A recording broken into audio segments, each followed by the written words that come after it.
So, Caitlin Clark was the Rookie of the Year.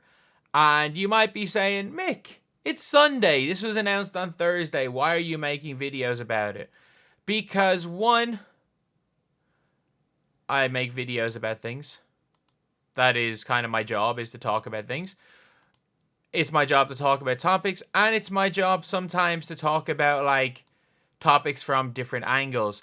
Report on what people are saying about things, and just in general talking about the sport of basketball, especially from the women's side. That is the old job of the Mr. Mick Talks Hoops right here. But for people being like, again, it's not the biggest deal. Like, people are saying, oh, why are people still talking about this? Why does it matter? She won Rookie of the Year anyway. Why do people care that it's not unanimous? Come on. Let's talk about the history. Everybody cares when it's one vote. Like, if there was 2 or 3 votes for Angel, people would be like, these people are crazy. But it wouldn't be like this it wouldn't be like as big a conversation. The reason is when it's one vote, and people are like, oh, people have never cared about a vote not being unanimous until now. If one person voted for Aja, people wouldn't have shut up about it. Especially, of all people, Aja Wilson. Like, you see Caitlin Clark right here. Ironically, this is the best resolution picture of her lifting the trophy I can get. She doesn't seem to care. But I can guarantee you, if Aja Wilson was not unanimous MVP, Aja Wilson would have cried to the media. Like, you can guarantee that. You can guarantee that she would have absolutely cried to the media. And we also can't forget Gary Washburn, when LeBron James was one vote off MVP, had to do a media tour. The Utah Jazz reporter, the Utah reporter, gave Walker Kessler Rookie of the Year to stop Paolo winning unanimous. I remember that. We remember the Domantas Sabonis voter in the NBA. People still remember, 24 years later, the guy who voted Allen Iverson above Shaquille O'Neal for the MVP to stop him being the first unanimous. And then in 2016, it was a thing. Every single person was like, we are voting for... Like, it was in the media. The media basically had to be told, Steph is the unanimous MVP. Do not be that guy. Do not be Gary Washburn. And that basically is what happened with Aja. Is the whole thing was like, do not be the person who doesn't vote for Aja. That was the general consensus when it came to MVP voting. So even if... The reality is that if it wasn't for that unanimous MVP pressure, I think Fee Collier gets 5 or 6 votes. But there was no unanimous MVP pressure on Caitlin Clark. And the worst part is the person who voted Angel Reese Rookie of the Year actually voted Angel Reese's 4th in MVP, which is one of the single dumbest things I've ever seen. Like, that is like the Derrick Rose first in MVP in 2021 type situation. But we are going to be talking about Andrea Carter and... What was it? It's Andrea Carter and Chinea Nwumike. So the two of those ended up talking about the Rookie of the Year. Obviously, it's on ESPN right here. I'll put it at 1.5 times speed so we can go through it. And I just unfortunately can't show the ESPN footage. So let's take a listen. But first, we have some awards to give out. Caitlin Clark was named WNBA Rookie of the Year yesterday, as announced by the league office. Clark received 67 of 68 votes as the Indiana Fever 66 of 7, with her teammate Aaliyah Boston named Rookie of the Year just last season. What an incredible first. Ironically, Aaliyah Boston was unanimous. But at the same time, Aaliyah Boston was not in a great rookie class. Like Maddie Segrist, Diamond Miller, like, there's a big gap. Year of historical proportion for Caitlin Clark. Not only breaking rookie records, breaking league records, breaking franchise records. I mean, Andrea, she was phenomenal. That was the thing for me. It's not like she just broke records that were set by rookies. She broke records that were set by veterans in this league when they were... I think both of them, in fairness, both Angel Reese and Caitlin Clark both did that. But one thing I will say is that, like, Caitlin Clark's records are not going to be broken by anyone other than herself. Like, some of her records, like, the most assists in a game, 19, is not going to be broken anytime soon. And also there was a record, the most points responsible for per game in a season is not going to be broken anytime soon. Like, I'm pretty sure she was responsible points and assists for like nearly 40 a game. Like, that's not going to happen. Like, Aja Wilson was like not that she wasn't close, but she wasn't that close to her. Like, nobody's... And the record is going to be broken probably next year by Caitlin Clark, because she's going to average, if you're asking me to make a guess, 21-9. That would be my guesses for Caitlin Clark next season. And with the way the WNBA is, with how passers were passers and scorers were scorers, she's the unique in the fact that she's top 5. She's top 5 in one of them. I'd say she's the best scoring guard in the WNBA. And she's also the best passer in the WNBA by a decent chunk. So, whereas the rebounding records, yeah, I think Angel Reese might break her own record. But I've also said that I actually think Angel Reese's rookie record for rebounds is going to be the best she ever rebounds. Because she's never going to be as bad at shooting as she is right now. And she's never going to play on a team that are as bad at shooting as they are right now. And yeah, the offensive rebounds.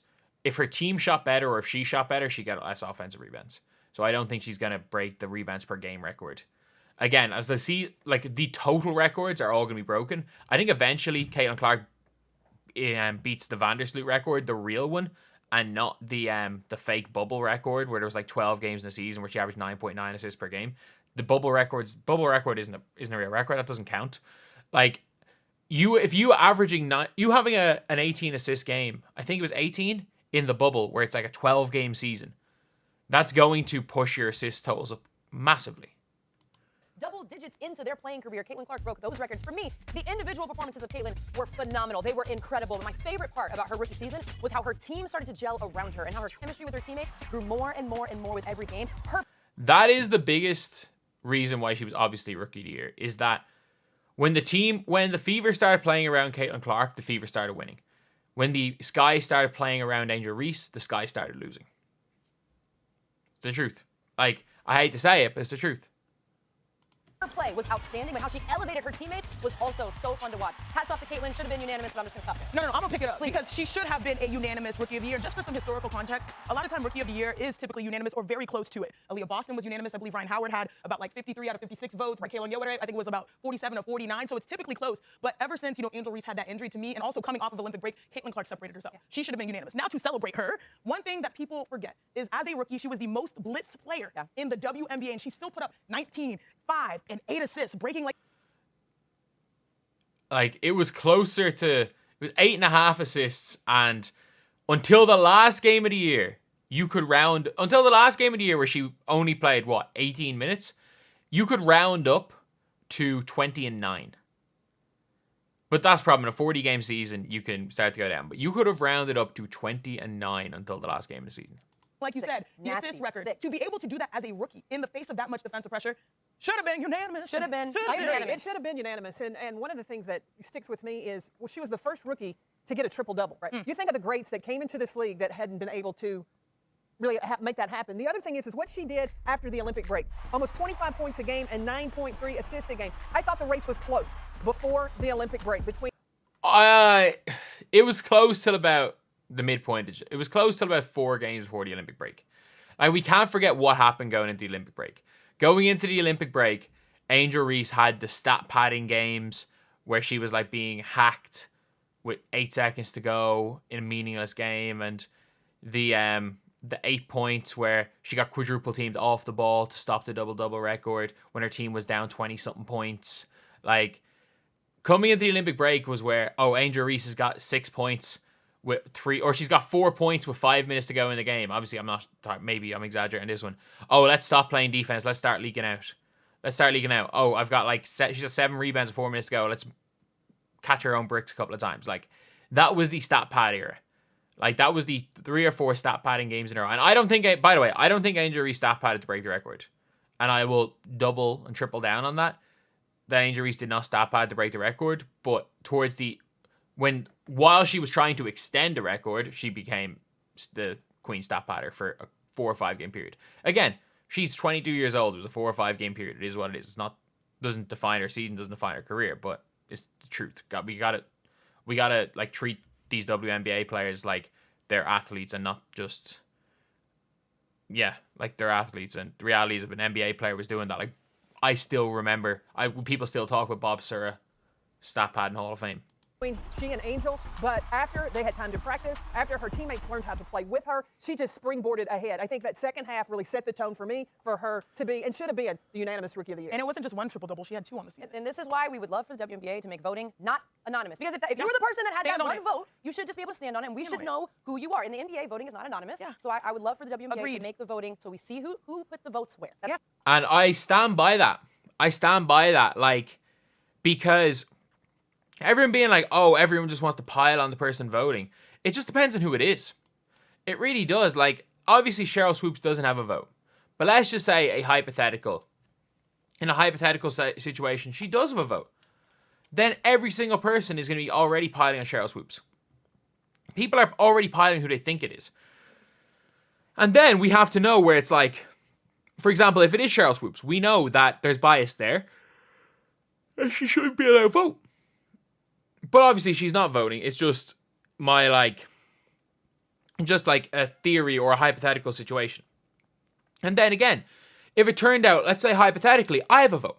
I don't have a vote, obviously. But if I had a vote and I did it, and I did it, and then immediately the first thing I did was call out being like, Jesus, she wasn't unanimous. This is a disgrace and all this stuff. So I basically had my vote and used my vote in a way that I could clickbait more articles, more clicks for myself. Then that's reckless and that person shouldn't be allowed to vote again. But the voting needs to be made public so that something like that, so that we need to know why, we need to know who did it. And if somebody's logic was, I just think Angel Reese is better, I think you don't know basketball. But look, it is what it is. Like, everyone's entitled to their own opinion. Like, they are. So I don't really mind that, but at the same time, it should be. It should be. And I'm glad ESPN called the WNBA out. So anyway, that's the video. Thank you guys for watching. Please like, comment, and subscribe.